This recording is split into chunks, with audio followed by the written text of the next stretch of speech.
Golf Channel, NBC reporter, play-by-play host. Golf Channel, you got. I saw Steve interview Tiger Woods after round one yesterday on Golf Channel. Part of the network's coverage throughout the weekend. You can catch at 2 Eastern today on Golf Channel and 3 Eastern on Saturday and Sunday on NBC. Steve, good morning. Some excitement there with Tiger Woods. Fill us in. Well, not nearly as much excitement there was in the bar at the hotel lobby that you were not in. A huge void at the Olympics, Dan. You not being in the lobby bar to hold court every night for 23 straight nights.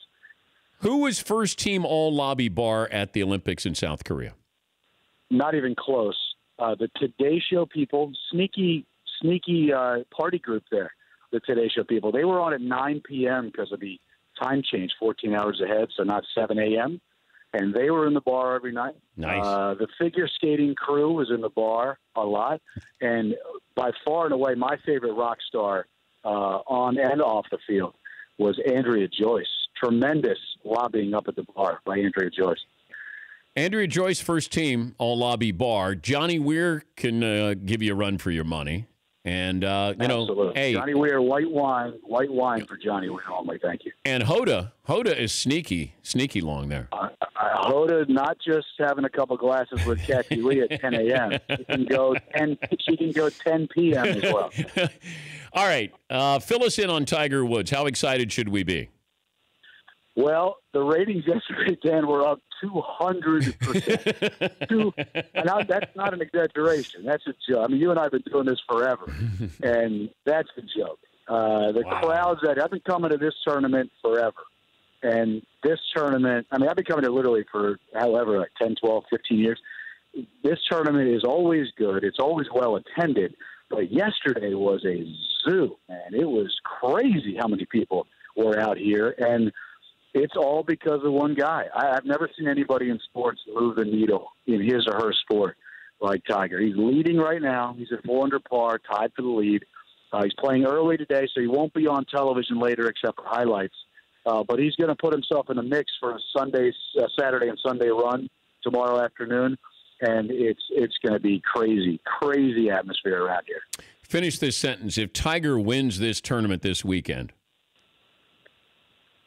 he will vault himself like Phil did last week into the discussion of top favorites, top 4 or 5 favorites at Augusta in 4 weeks.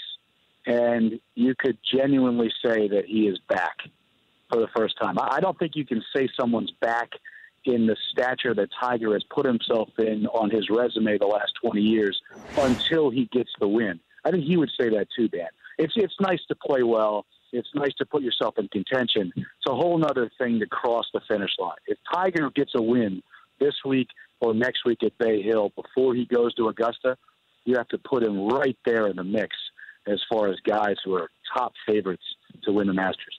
And you could see yesterday with reaction shots with Tiger, even if he didn't have a great shot, that like I haven't seen him smile this much in a long time. And I know when you talk to him afterwards, you know, it's almost like he realizes this is so fleeting and I have it. Let's enjoy it as much as I possibly can. That doesn't mean he turns off the competitive light switch here, but there seems to be a little more joy in Mudville here. Dan, how many athletes have you spoken to in your career, on and off the air, where they'll tell you, you miss the competition, you miss the games, but you miss the guys the most. You miss the locker room the most. Now, there's no locker room atmosphere in golf except for when there's a long rain delay, but it's totally different than team sports.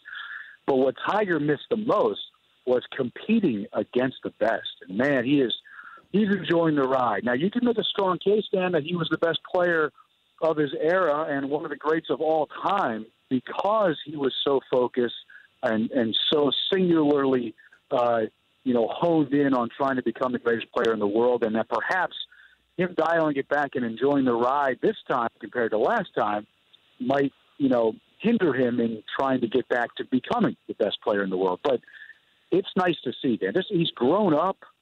He's a much different person. He's way more engaging with fans, with other players he's playing with everybody in and around the game. And I don't think it's going to hurt him one bit as far as trying to get back But we'll see how focused he is when he's in contention. It'll be interesting to see what he's like. Thursday and Friday, Dan, as you know, totally different than Saturday and Sunday.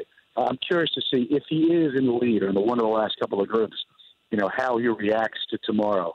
Because that's a big spot, even for someone who's done it a million times like he has. Tomorrow is going to be a very, very big spot if he's in one of those last couple of groups. Paulie brought this up. Let's fast forward to the final round at Augusta, and let's say it's the back nine and it's Phil and Tiger paired. Who would America be rooting for? Oh, man.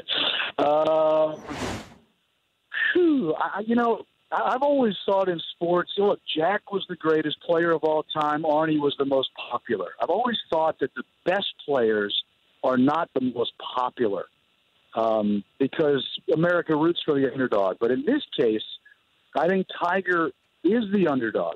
Tiger is the guy who is making the comeback from all of the things that happened to him away from the golf course, all of the health injuries that happened to him while he was competing.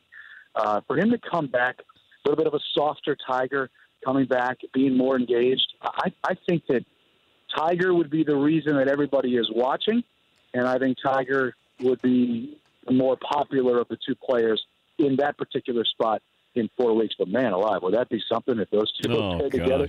Oh, my gosh, that would be massive. And we had Phil on yesterday, and he said, watch Tiger. He's always one-up me. He goes, I win. Watch him win this weekend. And then all of a sudden, Tiger goes out and puts himself in contention. So the last person who's going to be surprised at this is Phil Mickelson.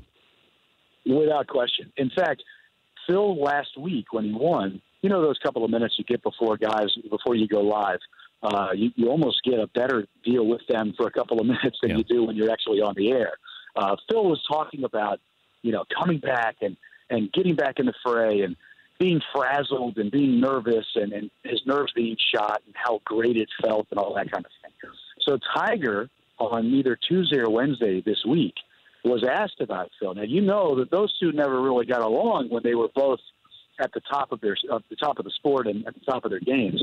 Now it's a little different. Just like Jack and Arnie, they got along much greater later in life than they did when they were competing against each other. So Tiger said he was inspired by watching Phil win. He thought it was great for Phil, great for the sport, and great for him. It gives him a little bit more hope that, at the advanced age, although Phil is 5 years older, at the advanced age, once you get into your 40s, it's so hard to win, Dan. I think that Tiger has a great appreciation for what Phil did last week, and I think it's going to help him not just this week, but moving forward this year. He's first team all lobby bar, no matter where that bar is. He's Steve Sands from the golf. Don't you love that? I would say it's a cheap shot, but the truth hurts. Have fun there this weekend. We'll be watching. Thank you, Steve. All right, Dan. Be good. Miss you in Pyeongchang, bud. Oh, I didn't miss you. that's for darn sure. Thank you, Steve. Steve Sands, Golf Channel, NBC reporter, play-by-play host. For more Dan Patrick Show, tune to Audience Channel 239 on DirecTV or download the Dan Patrick Show app.